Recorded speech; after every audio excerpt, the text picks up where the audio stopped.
څه فایده وکړه تا وزیر اعظم ستا په خبره غوږ ګري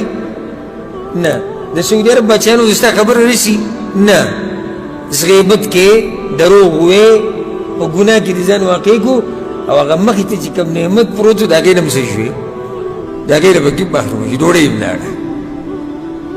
ډېر هغه سړی داسې غلی شو ګوره څه ناشنا خبرې ورته وکړه او دا عربۍ کې مشهوره خبره هم د لکل فن رجال د هر فن دپاره خپل سړي د هغوی وفي نو بې ځایه خبرې مه کوئ د بل په کار کې ګوتې مه وایئ هر سړی په خپل کار باندې ښه پوهېږي مجلس کې کېناستې فایدهمنه خبره وکړه دنیوي فایدهمنه خبره وکړه ځه د دین نه کې دنیوي وکړه یقیني خبره وکړه د خلکو ته یو فایده ورسوه څه د خیر خبره وکړه غم خادي وکړه څنګه یې ښې صحت تپوس وکړه نور داسې خپلې خبرې وکړه خو قیل او قال نه ځان لرې ساته حدیث سره زړه څه کېږي سختي او په ګناهونو کې به واقع شي وی دویمه د دې نه به یې منع کوله وکثرت السؤال د ډېرو پوښتنو نه به یې منع کوله وکثرت السؤال کې ډېرې خبرې دننه راځي یوه وکثرت السؤال یعنی دین کې هغه تپوسونه کول چې ضرورت ورته نه وي مه کوه ډېر تپوسونه ګوره الله دې نه منع هم کړی و صحابه کرامو به داسې تپوسونه نه کول نو یو نیم به داسې تپوسونه شروع کړي د شیخ نه او د عالم نه چې پالتو او بیا یو نیم که فایدهمند کوي نو دومره ونښلي لګیایي بیا نه دې ته ګوري چې لار ده نه دې ته ګوري چې بیمار دی نه دې ته ګوري چې ستړی دی نه نه نه زما د سوال جواب به راکې بل یو کس په ټلیفون باندې ګوته ایښود او ما ته ټلیفونونه کول خو دومره ټلیفونونه کول چې زه موقع ماته نه میلاوېده چې زه د موبایل اوس بند کړمه یا یې لږ سیټ ته کړم مصروف وم خو هغه ځوان شو چې ته هر څه خو دا ټیم بیا مې اوچت کوم السلام علیکم وعلیکم السلام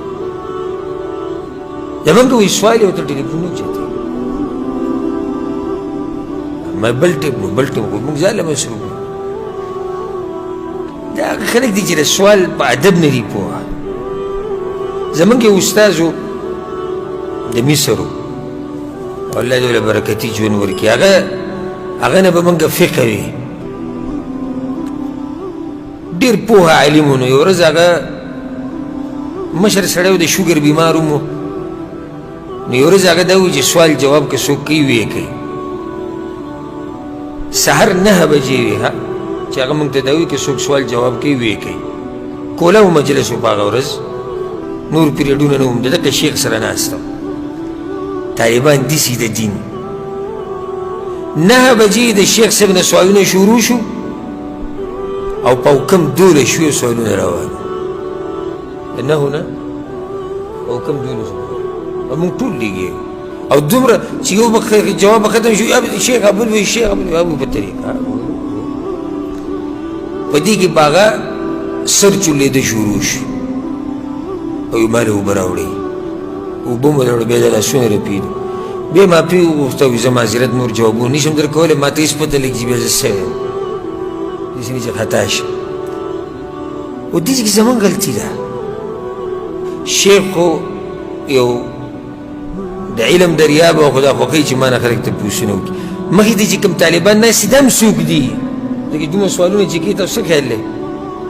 هسې کدو کرېله ناست دي صوتیات دي که خو دومره سوالونه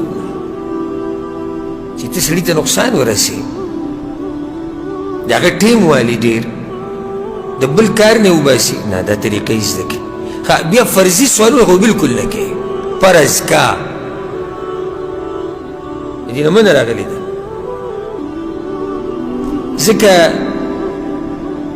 شیخ عبدالله الغدیان رحمه الله د هغه په درس کې یو کس تپوس وکړو ناشنا تپوس یې وکړو او دې سعودي عرب د علما د فرضي مسلې بلکل نه مني سوچه سبا خبره وی کس وی زما سوال دی شیخ وی څه سوال وی که یو سړی د مهي خېټې ته ولیږي د د مېږي خېټې ته ولید و دنه نه اوبه شتې او نه خاورې شتې نه اودس کولی شي نه تیمم نو دی به څه کوي سوال دا دی اوس نه اوبه شتې او نه خاورې شتې نو نه چاردام کولی شي نه تیمم دی به څه کوي موږ غوږ کېښود چې شیخ به اوس څه جواب ورکوي شیخ ورته وایي شوي دي سي شکرېدلی چې ته خبرې چې بیا دنه څه نه وو دغه وایي نه شوي خو نه دي بعضې وایي چې کله وشو بیا به زما نه تپوس وکړي ځه سړی د مېږي خېټې ته ولېده اوبه نشته او خاورې نشته نو دې بعضې فقې د کتابونه چې راوالي هغوی د فرضي مسلې بیان کړي یو پکې فرضي مسله دا ذکر کړې ده وایي که ځمکه ټوله د سرو زرو شي نو تیمم به څه کوي اوس دې خبرې ته بلکې دې نه تا خو ووایم و یو جومات ته بنیادونه راخیږي دا په بعضو کتابونو کې شته و یو جومات ته جوړېږي بنیادونه راخیږي بنیادونو ته به اوبه اچوي که نه او اوبه نه وي او دې ته د سړو هغه مني ور واچوله په دې جومات کې لمونځ کېږي که نه څومره خوږه مسله ده څه کېدی شي بنیاد د جومات بنیاد له ته دا راوړي د کوم ځای نه به دا را پیدا کړي او بیا به دې کې لمونځ کېږي که نه کېږي دا اوس څه خبره داسې وخت ضایع کول د داسې قسمه سوالونه مسلې د دې ځان لرې ساتل پکار دي دویم و کثرت السؤال کې دننه دا هم راځي د چا نه ډېر تپوسونه هم مه کوه هسې